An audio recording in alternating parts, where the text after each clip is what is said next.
Now, the reason that I decided to do this presentation to you guys, and I've done it in a number of other offices as well, is because I felt lately the stress levels elevating within the Hallmark family. So I wanted to give you a way out and share some of the things that I use. Before I start, I just want to share a few things about me so you know who I am. My name is Andreas Batakis, and me and my lovely partner in life and business sitting there quietly, as he does most of the time. We are the Talos team with Remax Hallmark. We're based out of the Riverdale office. And among other things, I have about 25 years of experience. Let's say my career has been in sales, marketing, customer service. About 15 of those years are in real estate. And I'm also a father of two lovely twins. I am a lover of life, as you will realize through what I'm going to be sharing with you today. And what I do want to focus your attention to is that what I'm going to be speaking about is not about me. I have selected 3 experiences that I'm going to share with you. How I started my career and how I faced challenges in 3 different countries under completely different conditions.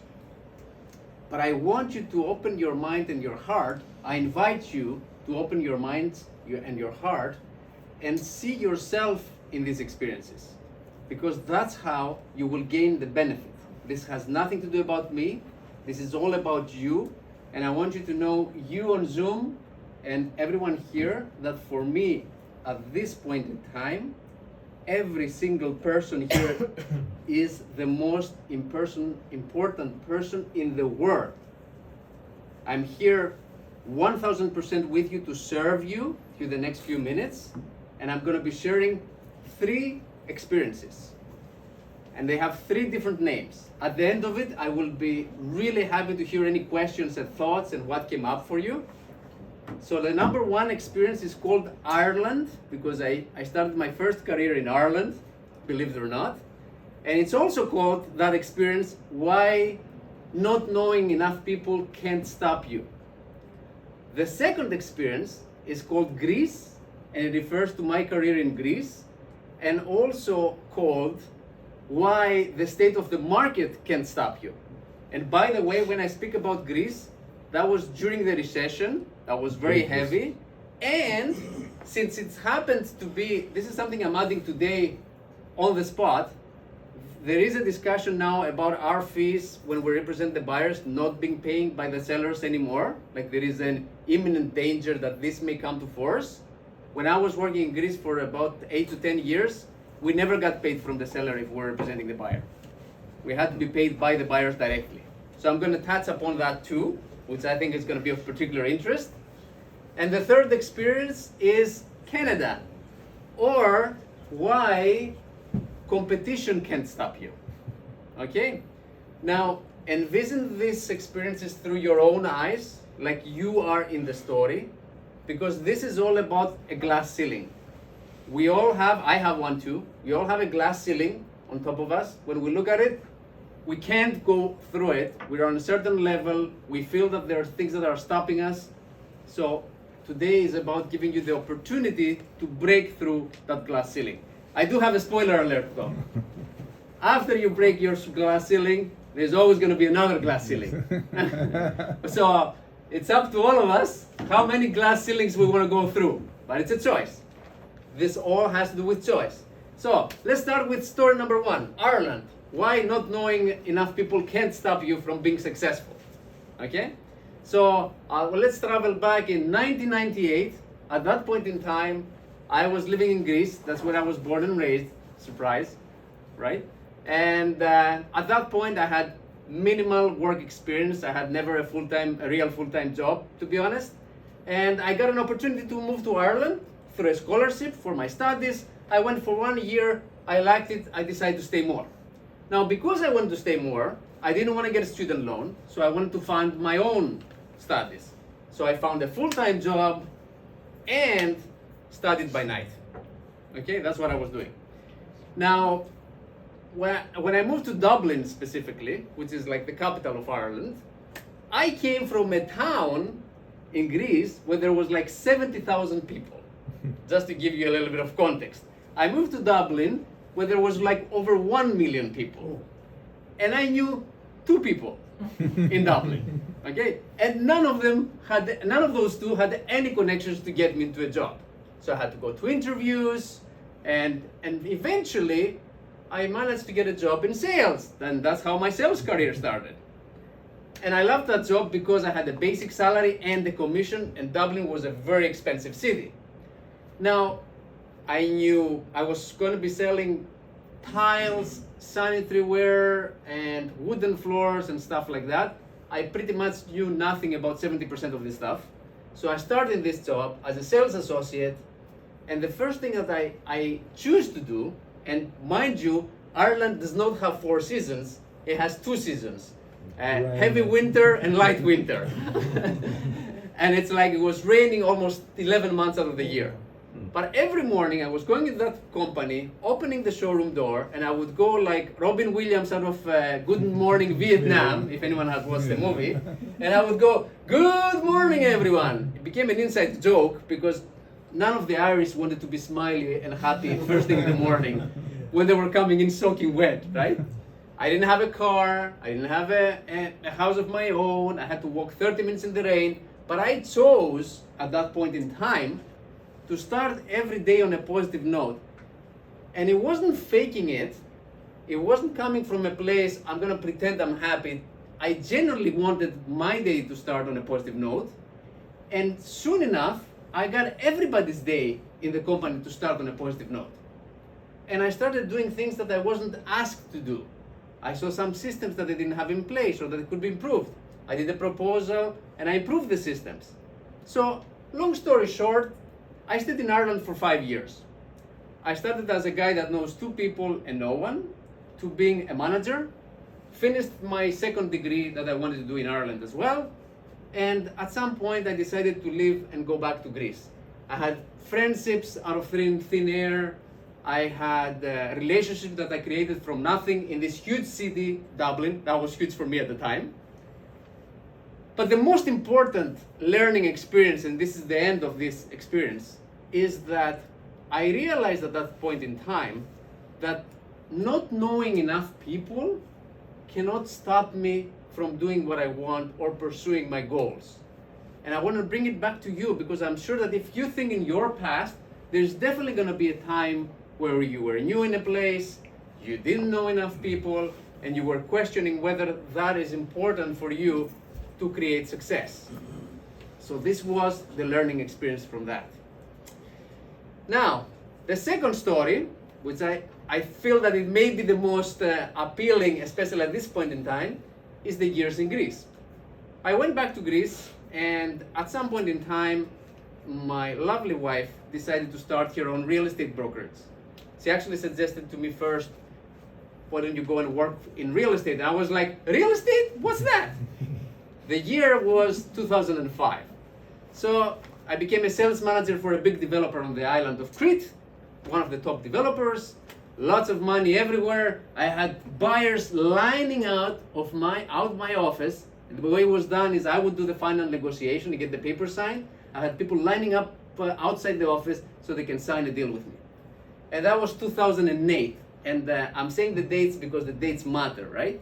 So in March of 2008, Nectaria and I decided to start our own real estate brokerage, become real estate agents in Crete. Okay? All hunky-dory. And people are saying to us, oh, you're starting your own real estate company, congratulations. And they're saying, everybody's foreign buyers. Don't focus on the locals. Just sell to the foreign buyers. It's fantastic. And at the time, by the way, like 99% of the stuff sold was pre-construction. Everything was off plan. There was nothing there. Sometimes the builder didn't even have the land. They were saying, oh, in this land we could build that, you know.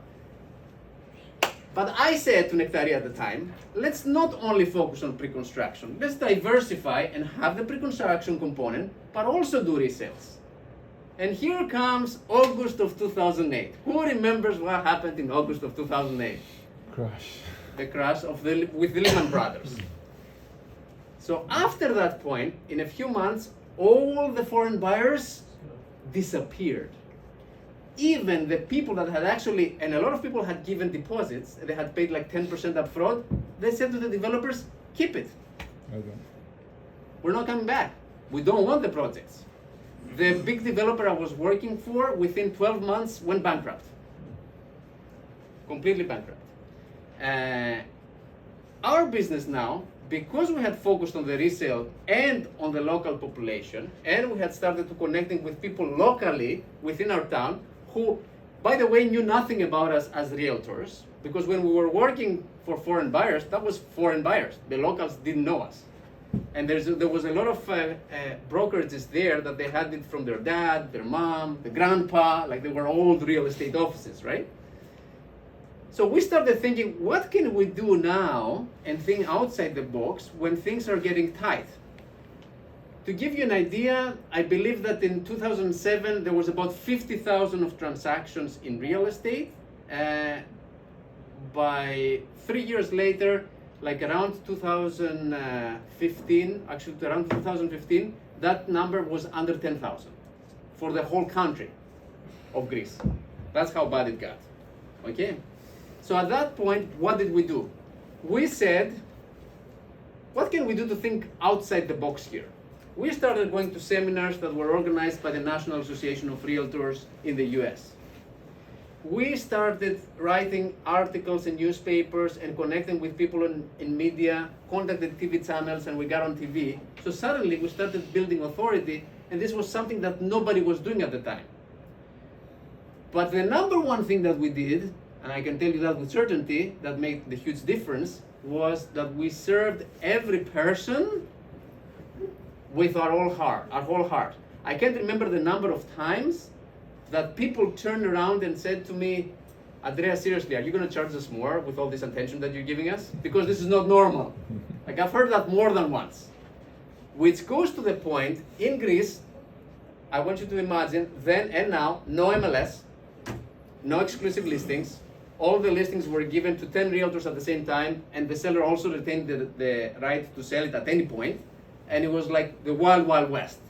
And you had to convince the buyer that they're gonna pay you the 2% or the 2.5% on closing, which was not covered by legislation. There was no communication the way that we have here with Corman and other lawyers and have the legislation in place. It was completely open at their discretion. If they didn't pay you, good luck to chase them legally to get them to pay you. Despite that, and there has been, I'm not gonna say that there has been a couple of cases that people didn't pay us. We did the hard work and they walked away. And I was very angry at the time. Nectaria was very upset at the time. But at the end of the day, it was what it was, right? I believe that it came to us through other ways. The referrals we got, the people that came to back to us repeatedly, they wanted to make sure that we're the first person paid at the end, exactly because they felt they were served, and at not one point I was thinking about our money. Even at the time when we didn't have money to last for more than 3 months. It was never about the money, it was always about the client. And that was a differentiating factor. And I want you to make this your own again, as I invited you at the very, very beginning, and think that the time that you have the most pleasant experiences with your clients, if you think about it, there's always some pleasant experiences, and if you think about the pleasant ones, I bet you that you showed up with that, for that client in a different way. I bet you that you served that client with an extra passion without thinking about the check or the commission coming after it, and that client saw that. Take off the realtor hat just for 1 second. Remember from all the times when you're a customer and you walk into a restaurant, you walk into a store, remember the one time, there must have been one time that someone actually served you without saying, hey sir, can I help you with something? And you say no, and I'm like, okay, and left. There was one person that you saw in their eyes that they were actually interested in you. It has to be one experience that you remember as a customer. This is what you can generate every time that you speak with someone. So the learning experience from this was, and by the way, we grew our business. We became one of the top real estate brokerages in the recession. People were losing their houses. They wanted to sell. The sellers were calling us and they were saying, I have to sell or my son goes to jail. Oh. That was the kind of pressure that we had to deal with. The buyers were coming in, some buyers when they returned from abroad, and they said, you're in recession, I'm not buying this for this price, I'll give you half the money of the asking price. That was the kind of negotiations that we had to do. The most important lesson out of this experience was that no matter what happens to the market, it cannot stop you from being successful. If you do your work, if you show up and you service people, you are seen and people talk about you. People talk about you even when you don't know that they're talking about you, because you service that person so well that even 6 months down the road, you haven't called them, but they speak with a friend and they tell them what their realtor did for them, and they turn around and say, well, let me tell you what Fred did for me. Let me tell you what Jay did for me. Let me tell you what Jeff did for me, and so on. And that's where the difference lies. So the market can never stop you. And we move to the final experience, which is coming here to Canada. Now, things were more complicated when we came here. Why am I saying that? Because when I was in Ireland, I was single. When we were in Greece and we started our business, it was just the two of us. We didn't have any kids. When we decided to move here, we had 2 kids, 6 years old. They barely spoke any English. We had to look for a home here. We had to face multiple offers as well in leasing and so on. Was not a pleasant experience. And we also had to find the means to survive. We didn't have endless funds aside so we can survive. And what did I see the moment I moved into Toronto? Billboards. I opened the mailbox of my mother-in-law, 10 flyers. Number 1 this, number 1 that. I'm saying to Nectaria, how the heck are we gonna compete with all these people that are established here, and they spend all this money and they have flyers, billboards, advertising everywhere, bus stops. So that was what I thought at the time. So we started with 30 Max Hallmark, and I only started full-time at the very last quarter of 2019, just to give you an idea. I was following all the scripts, doing the cold calls, doing the door knocking, but no matter how eloquent the words were, how perfect the script was, when I was speaking to people, I was suffering from the imposter syndrome. Because I was thinking at the back of my head, I can't compete with the person on the billboard. Who am I for them to pick me up? I have an accent. They'll know that I'm not from around here. I'm gonna go with someone in Leslieville to do something with me when they're here like for 3 generations, right? So what do you think that the reception was? I was getting nowhere. I was working endless hours. I was in the basement at the paper office making the calls, very little results. Because it had nothing to do with the work, it had nothing to do with what I was saying, it was how I was saying it and what was in my mind. I was the one that didn't believe in myself, despite all the things that I had gone through in the past, so I couldn't make it work. But I asked for help, I got some coaching, and at some point it clicked. And then things started happening, and things started going well. And that's how I got to the point that I realized that the real competition was myself. I was only competing with myself, and I was the only person that was stopping me from breaking through the glass ceiling and go to the next level. And this is what I want you to make, or invite you to make your own if you choose to. You always have a choice. All these 3 experiences basically refer to things that are outside of you, outside your control, right? You can't control the market, you can't control the economy, you can't control, maybe you don't know enough people somewhere that you just landed, but it all comes back to what you choose to do with these things and how you are showing up in your life and in your business. Because the reality is that the hammer that will break your glass ceiling is in your back pocket. So you just reach for it and break the ceiling. That's how it happens. And this is not about you going back and saying, oh, if I had done this, then, if I knew this, then it could be different. If I had said this thing instead of this thing. Guys, who here can change the time that they woke up this morning? Can anyone change the time that they woke up this morning? Yeah, sure. Can you go back in time and change the time that you woke up? All right? Spoiler alert.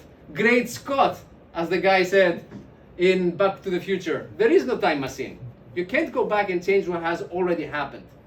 Life is happening now. If you live in the past, oh, look how many sales I did last year. Oh, look how many people I didn't speak to. Doesn't matter. That's yesterday. What's going to happen in the future, where the rates are going to go, none of our business. That's in the future. We live now. Life happens now, today, every moment. So the choice that you make, what you're going to be doing today, what you're going to be thinking now, this is what matters. This is what's going to get you through and get you to where you want to be. It's a matter of choice. That's all I wanted to share from this perspective. And I did say reinventing yourself, but it was a little bit of a trick. I will be honest. It's not really about reinventing yourself. It's about releasing yourself, setting yourself free. That is what it's all about. Because you already have, I cannot tell you what you are going through and what your past experiences are and what you're facing as obstacles. Only you know that. Nobody else out there can give you, everybody can give you advice and give you the magic recipe and the to-do list, but in reality, everyone is unique. Every single person. I believe that firmly, and that's what my life has shown me with all the people I've met. So you're unique, and you believe in yourself, and you do the things that you need to do. So it's about releasing yourself, setting yourself free. You don't need to reinvent anything. You don't need to reinvent the wheel. That's all, and if you allow me, I will take 2 minutes to share something very personal with you at the very end. But first, I would like to hear what are your thoughts. Your thoughts and your what came up for you. Well saying, my Greek friend. You're well Good saying, job. I agree with you. 110%. Very nice. Good job. Excellent. Thank And you. you were not low energy. I'm not sure what Corey was saying. My bad. Thanks, Carlos, for sharing. Thank you. Any questions? Anybody wants to ask anything from the people that are on the Zoom as I well? have a question. Yes. What is the law for foreign buyer in Greece? Is there any restrictions? There is no restrictions for foreign buyers in Greece. Okay. So basically, anybody from anywhere can actually go and buy property. No extra. No. Well, the one restriction that can be is there is some borders which are closed and considered militarized. So that's a part that only Greeks can buy in, but that's very limited. Like there's very few places that are not accessible to non-Greeks. Thank you. How old are you? I am 47. That's two. Oh, because you both have something in common. Same here at 42. Yeah. It's a huge challenge, and you got it. Good. So did you? Yeah.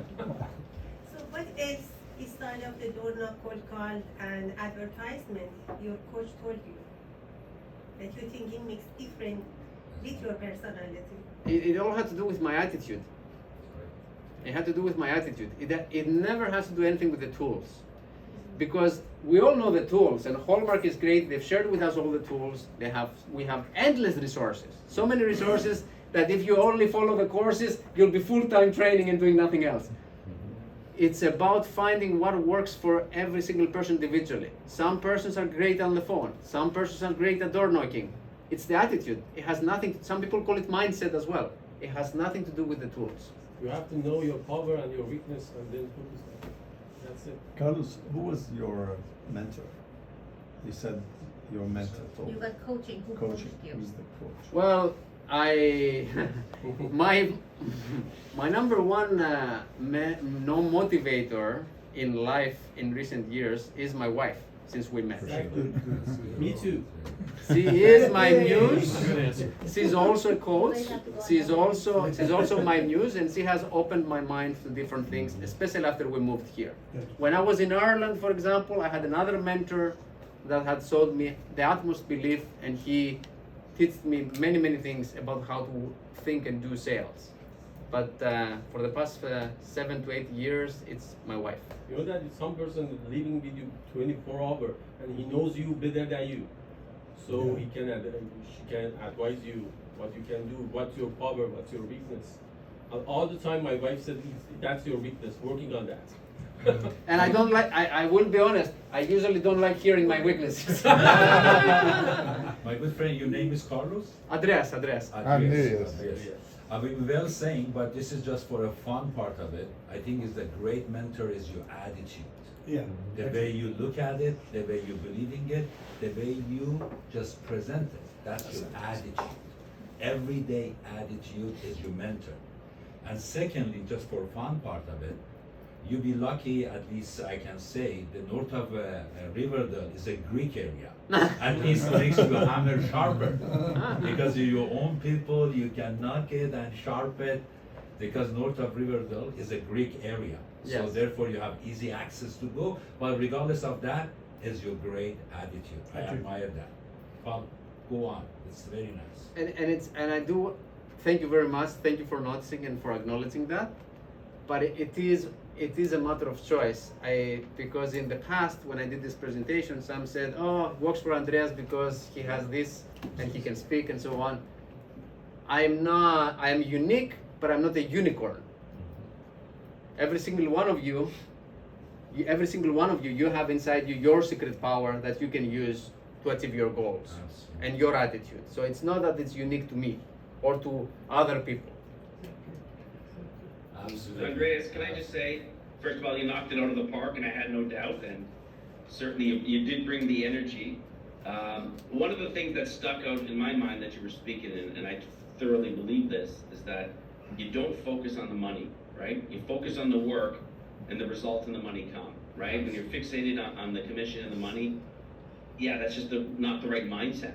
I agree with you. And I would further agree with what you're just saying, that we all have our superpowers. You know, maybe some of us don't know what they are yet, and we'll figure them out, because you take 10 agents and they approach it in 10 different ways, right? And it can be successful in their own way. I always quote Gary Vaynerchuk on that. He says, you know, figure out what your strengths are and double down on them, right? Do more of that. So I thought that was awesome. That was very good. Thank you. Okay. again. So Thank Andreas, you. Great job today. Thank you. Now, I did say that I have something that this is part of my work that I do every day, because I work on this every day, by the way. It's not always sunshine and rainbows. We all have our downtimes. But if you don't mind, I have taken on a commitment to share this with people I know and people I don't know. So if you're open to it, it's only going to take 10 minutes. 2 minutes, not 10. Did I say 10? 2 minutes. You're right, Wife 2 is minutes. always Supporting. She's like, So this is the answer to the question, who am I? I am present. I am this moment, fully, wholeheartedly, and passionately. I am worthy, unique and beautiful. I am light. I am power. I am infinite energy and creator of miracles. I am a sun. I'm energy creating beauty. I'm a conscious, constant creator. I am the perfect me. I'm worthy of infinite wealth. I create wealth for others and receive wealth with ease and flow while having fun. I'm spiritual and financial wealth. I am truth. I'm courage. I am gracefully and caringly honest with everyone in the world. I am connection. I am care and openness. I am self-healing. I am peace. I am kindness towards self and towards the world. I am clear and intentional in everything I do. I am a man of integrity. I am my biggest fan. I'm action and service. I'm passion and love. I am unstoppable. I create an energizing impact on the world. I'm an open heart offering unconditional love. I'm an open heart receiving unconditional love. I am love first and always. To my wife Nectaria, to our children Evelina and Yorgo, and to the world. I am service fueled by love and commitment. I effortlessly attract people that appreciate my work, are open to my shares, and are fast in their decisions. When serving others, I am the vehicle that takes them to their destination. I am a creator. I attract financial wealth with ease. I'm attracting and completing multi-million-dollar deals effortlessly. I'm always winning and learning. I'm a creator of infinite time and space for me and my loving wife Nectaria. to remain connected and express our love. I'm endlessly loving and caring to my wife Nectaria, and I'm enjoying satisfying her every need. I'm a loving and caring father, cherishing every moment with my children. I am present every minute I'm with them. I'm a loving father, constantly empowering my children to grow and evolve. I am competent, I'm limitless, I'm non-attachment, I'm the best at everything I do, I'm physically and mentally powerful, I am an embodiment of healthy body, healthy mind. I enjoy exercising and experiencing my muscle, stamina, and fitness evolution. I'm extraordinary in fulfilling the roles I choose. I create exceptional results that energize the people, projects, and organizations I'm involved with and in. I am saying yes, ne in Greek, to life and impacting to greatness millions of people throughout the world through the way I'm being. This is who I am, and my father and mother gave me the name Andreas Batakis. That's it. Stay the way you are. Stay the way you are. Except private. Actually, wording you say about your wife and business. That's a close thought of Jesus, but which just combined it well saying. Perfect. Very nice. God bless you. Thank you, Nice. Andres, for sharing. Thank you for listening. Thank you. Thank you. That's great. Thank you.